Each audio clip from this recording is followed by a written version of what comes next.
hatuumwi ugonjwa wote, hatuumwi. Sisi ni wazima, sisi ni wazima. Sasa ngoja niwaambie siri leo ikusaidie. Haya magonjwa, nisikilize vizuri hapa, haya magonjwa yanayoanzia na herufi U, Kiswahili tunasema U, Waingereza wanasema U, Kiswahili tunasema U, tutumie hiyo ya kwetu U. Haya magonjwa yanayoanzia na herufi U haya magonjwa yamekuwa yakitesa sana dunia. Zamani wenzetu waliogopa hako kaugonjwa kanakoitwa ukoma. Habari za mchana. Na kwa nini ukoma waliogopa? Jambo la kwanza, waliamini ukoma ni pigo kutoka kwa nani? Kwa Mungu. Jambo la pili, mtu aliyeugua ukoma alitengwa na jamii yote, mke wake, watoto wake, familia yake, au majirani zake, kwa sababu huyu mtu alikuwa ni najisi kwao.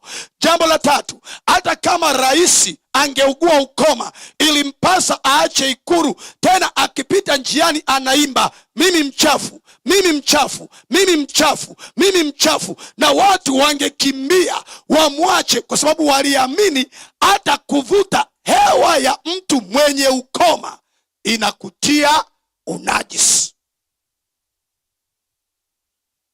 Sasa ukoma leo katika kizazi chetu, kuna magonjwa pia yanayoanzia na U, yanatisha. Kuna kadude kanaitwa ukimwi. Mwambie jirani yako ukimwi.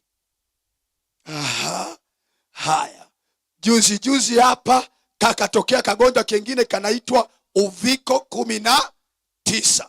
Waingereza wanasema COVID, sisi tunasema uviko 19. Kwa hivyo utagundua hivi vigonjwa vya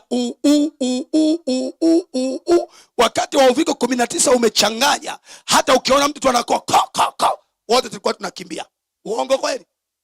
Hujanielewa. Siku moja nipo kwenye daradara, wakati uviko tu ndio umetangazwa, niko kwa daradara, uko nyuma kuna mtu akakoa, nikasikia watu sema, konda simamisha gari, naomba msaada.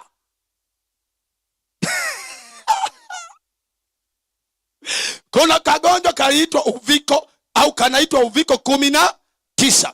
Lakini pia kuna kaugonjwa ambako kenyewe ni hatari kuliko ukoma, kenyewe ni hatari kuliko uviko 19, kenyewe ni hatari kuliko ukimwi, na kenyewe pia kanaanzia na herufi ya U. Nitakutajia muda si mrefu. Na kama serikali za dunia ingejua aka kaugonjwa, ingepambana nako kuliko magonjwa mengine yote, kwa sababu kukafuta hako kagonjwa ni kufuta matatizo unayoyaona duniani leo. Unaniuliza ni kaugonjwa gani hako? Hako kagonjwa kwa ufupi tunakaita ukiki. Mwambie jirani yako ukiki. Mwambie tena ukiki. Kuna mtu ananiuliza ukiki ni mdudu gani? Ukiki ni upungufu wa kinga za kiroho. Upungufu wa kinga za kiroho. Upungufu wa kinga za kiroho. Ukiki.